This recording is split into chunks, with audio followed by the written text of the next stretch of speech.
If you want the truth about 2026, it's not that the year is lucky or unlucky, it's that the year separates people, and it separates them quietly at first, then suddenly, and then permanently.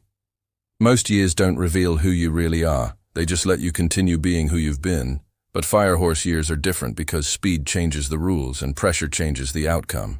This is the year where you will watch two people face the same problem, and one of them becomes sharper, faster, and more alive, while the other becomes confused, exhausted, and fragile.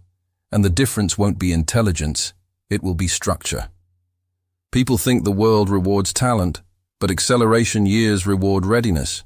And readiness is not personality, it's architecture. Some people have built a life that can hold speed, and others have built a life that only works when everything stays slow. 2026 doesn't hate anyone, but it does expose what kind of life you built without realizing it.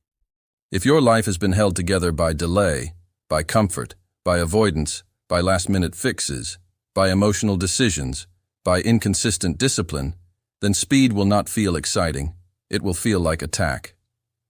If your life has been held together by systems, by boundaries, by clarity, by simple routines, by honest conversations, by preparation, then speed will not feel like attack, it will feel like a tailwind.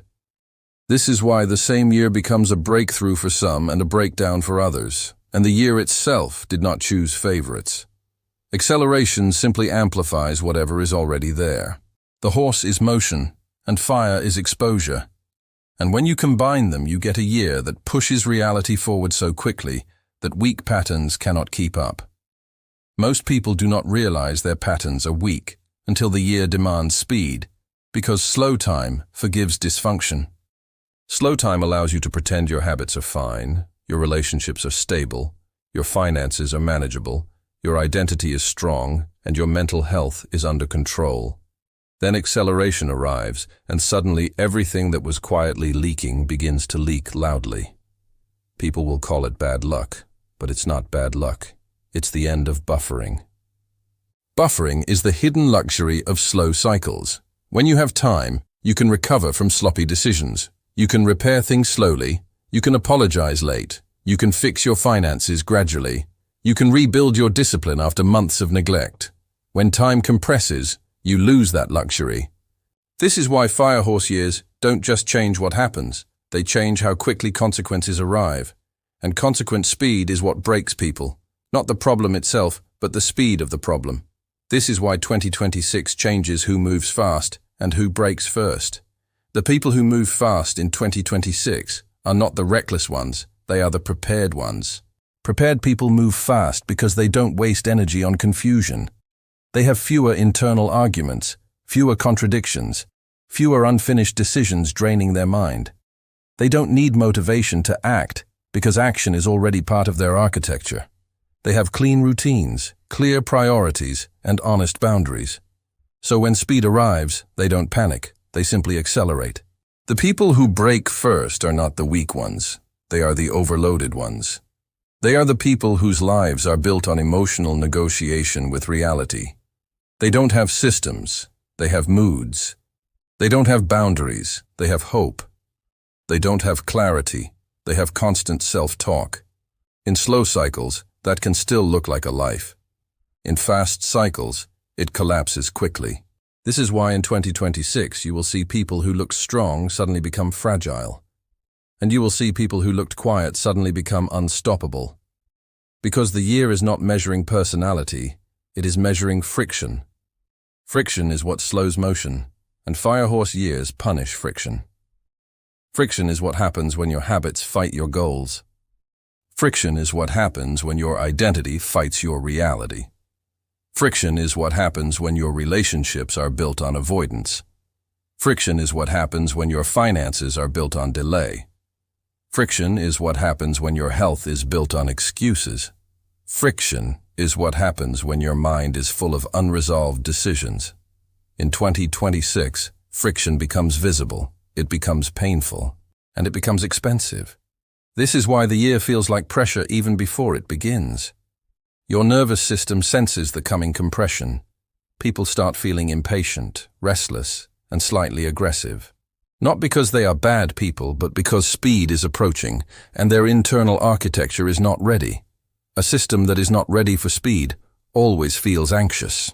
This is why many people will try to distract themselves more in 2026. They will scroll more, consume more, gossip more, plan more, talk more, and stay busy. Because stillness forces them to see what speed will soon expose. And the more they distract, the more fragile they become. Because distraction is not rest, it is avoidance.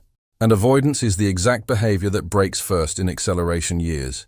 The most dangerous thing about 2026 is that it will make you think you are moving when you are actually braking. Some people will feel a surge of energy and interpret it as confidence, when it is actually pressure rising. Pressure and confidence feel similar in the body, and that confusion is where many people collapse. This is why firehorse years reward people who can distinguish emotion from direction. Emotion is not direction, excitement is not clarity, urgency is not strategy.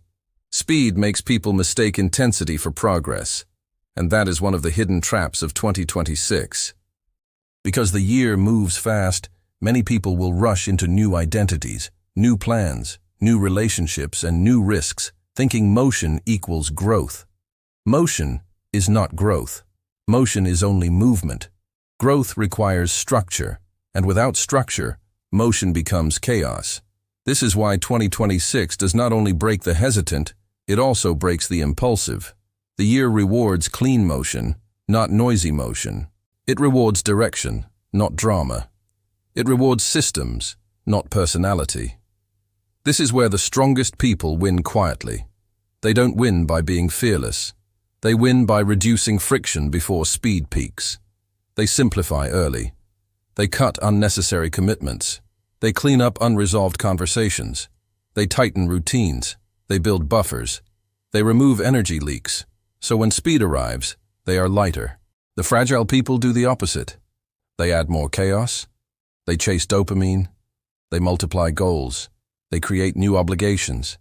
They avoid the hard conversations. They postpone the decisions. Then speed arrives, and the system collapses. The collapse does not look like one dramatic event. It looks like exhaustion. It looks like anxiety. It looks like snapping at people. It looks like losing focus. It looks like financial mistakes. It looks like relationship breakdown. It looks like sudden identity crisis. Because when the system cannot hold speed, the mind starts losing grip first.